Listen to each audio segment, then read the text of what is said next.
I'm going to show you just one more game played in the final of the Chess.com Classic. It's Magnus Carlsen with the white pieces against Alireza Firouzja. And whenever these two guys are playing against each other, incredible things are happening. This game is not an exception at all. Some absolutely unusual things are seen in this middle game. And what it is, well, you will find out within a few minutes. So make sure to watch from the beginning till the end and enjoy the beauty of our game. And I believe it's super instructive. So probably you can learn some new strategies to use in your own games as well. Well, if you do like this video, just make sure to subscribe to the channel so that you will not miss any of these videos. And even better, I would really appreciate if you could consider to make a small donation via the PayPal link in the description below this video. Thanks for all the support over the last couple of weeks. I know that it's very important that you do keep the channel supported. So thanks for all your help. And I promise to show you all the ins and outs of this beautiful game played between Magnus and Alireza. Magnus opens the game with 1d4, knight f6, c4, e6, knight f3, d5, and Magnus goes for the line with g3, the Catalan opening. Bishop b4 check, the bishop from c1 goes to d2, blocking the check, bishop e7, bishop g2, castling kingside, queen c2, knight bd7, white also castles, and here the move c6 is played. So black is having a super solid structure. These pawns are looking great. The only problem for black is this light squared bishop. His position is a bit cramped.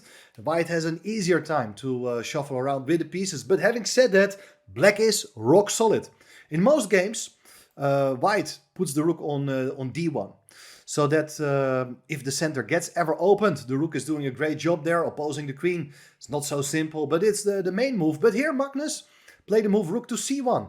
He's having some clear ideas with the cooperation between the rook and the queen. Black is grabbing space on the queen side with the move a5. White plays the move a3. And here b6 is played. So black is about to get out this bishop to a6. The bishop is much better off there, so that it will hit the pawn on c4 as well as the pawn on e2.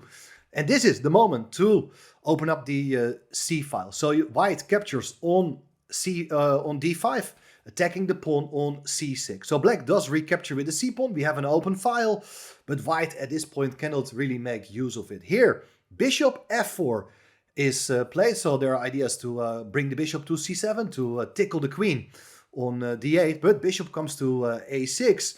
And black has not really any serious problems, it looks like. I mean, bishop is doing okay here. Nice open diagonal for this bishop. And the major pieces of black are reasonably well connected, but still there is a bit of a space issue, as we will get to see very soon. Knight c3, white's bringing out its remaining minor piece. Knight is doing pretty well here. And interestingly, there's an earlier game of Magnus Carlsen, but in that game he was playing with the black pieces. So in that game against Ding Liren, he played here the move b5. He was trying to grab some space on the queen side. Firouzja has a different plan. He puts the rook on the c file to pin the knight on c3. So the queen goes away. It goes to a4. And maybe there are plans here for white to put a knight on b5.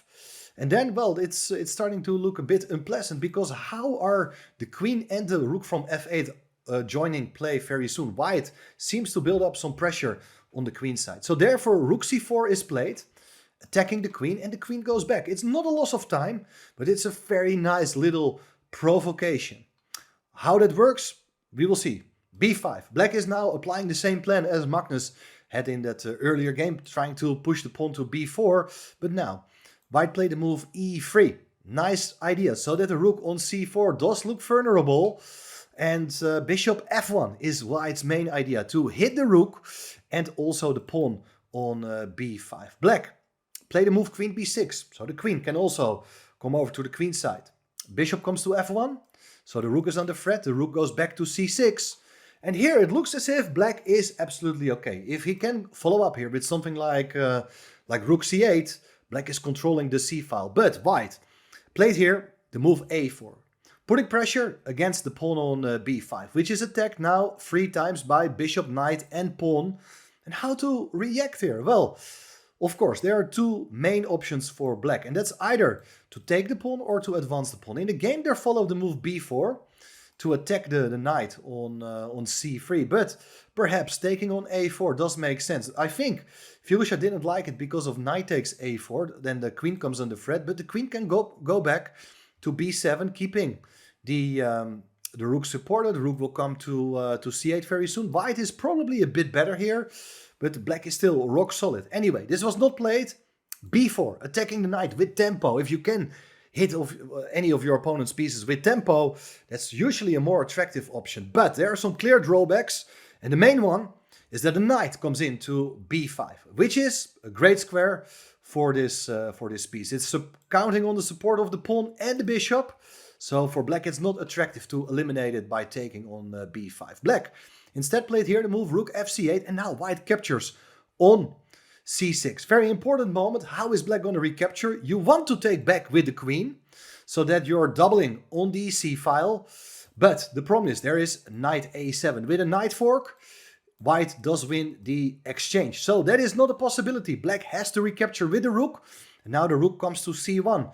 Well, so far I imagine you're thinking this is not my game. But stay tuned. Now white is going to increase the pressure very soon, and he does it in a very impressive way. First, black improves the knight. Knight goes to e8, so there are ideas to, for instance, put the knight on d6 at some point, but white first played the move h4.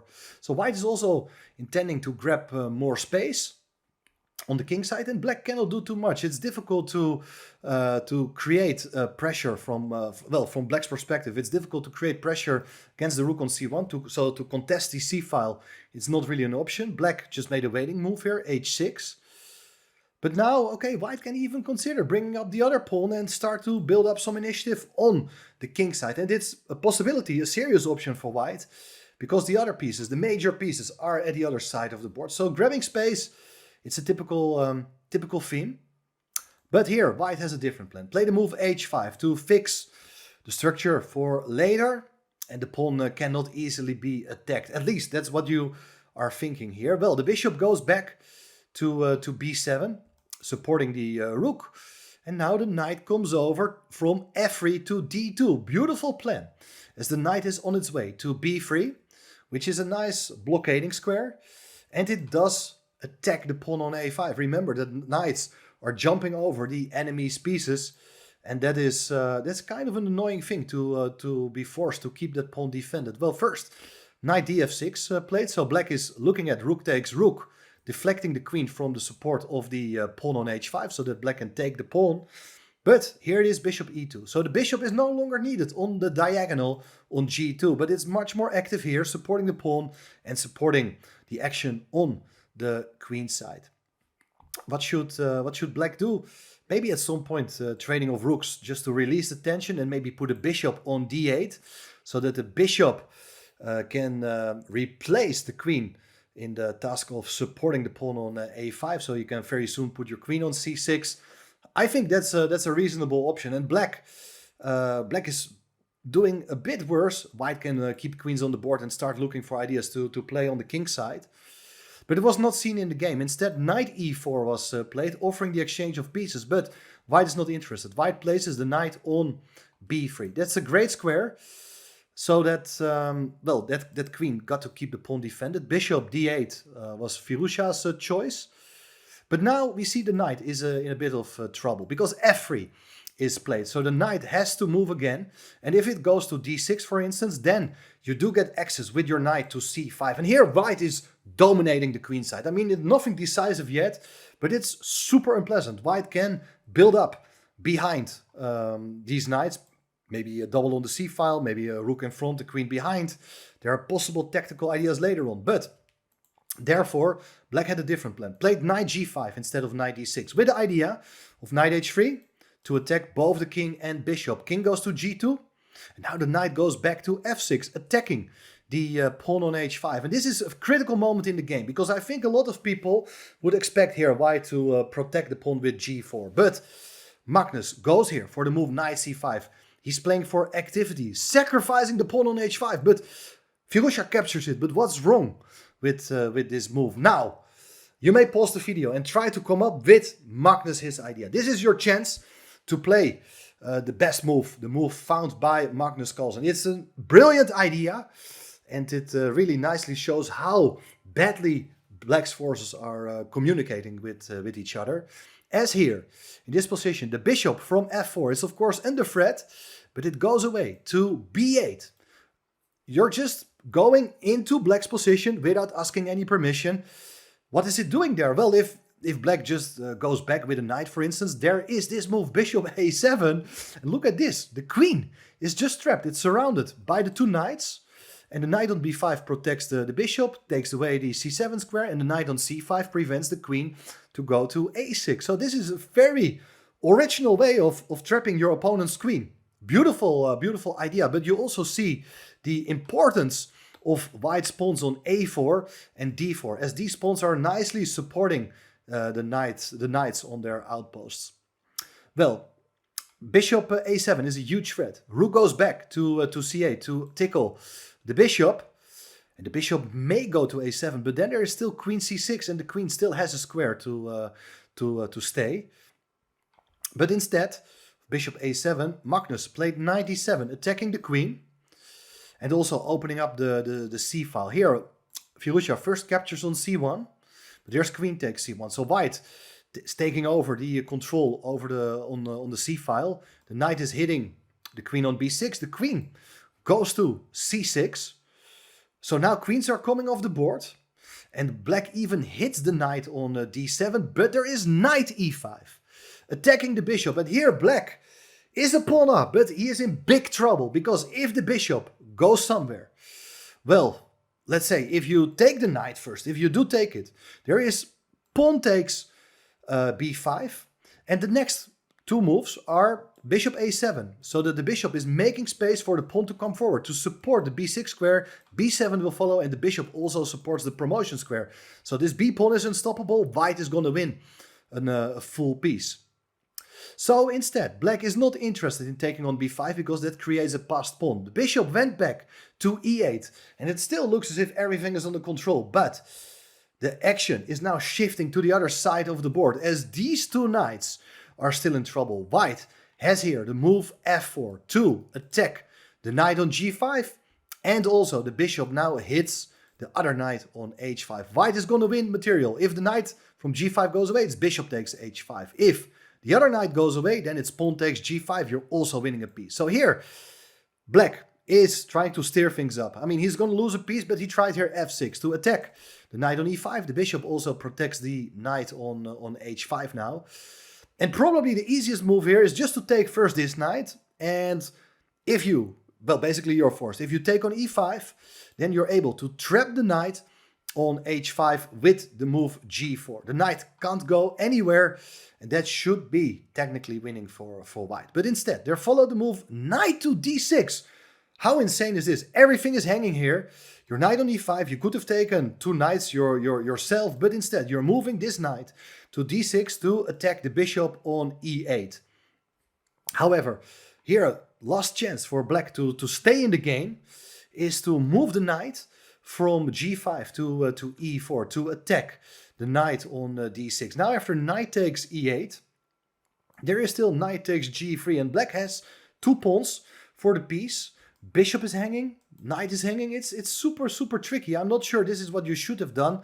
The line may continue, and white is probably still better after something like bishop g4, but we should not have done this. I mean, Magnus just had a small hiccup here in these tactical complications. Fortunately for him, knight e4 was not played.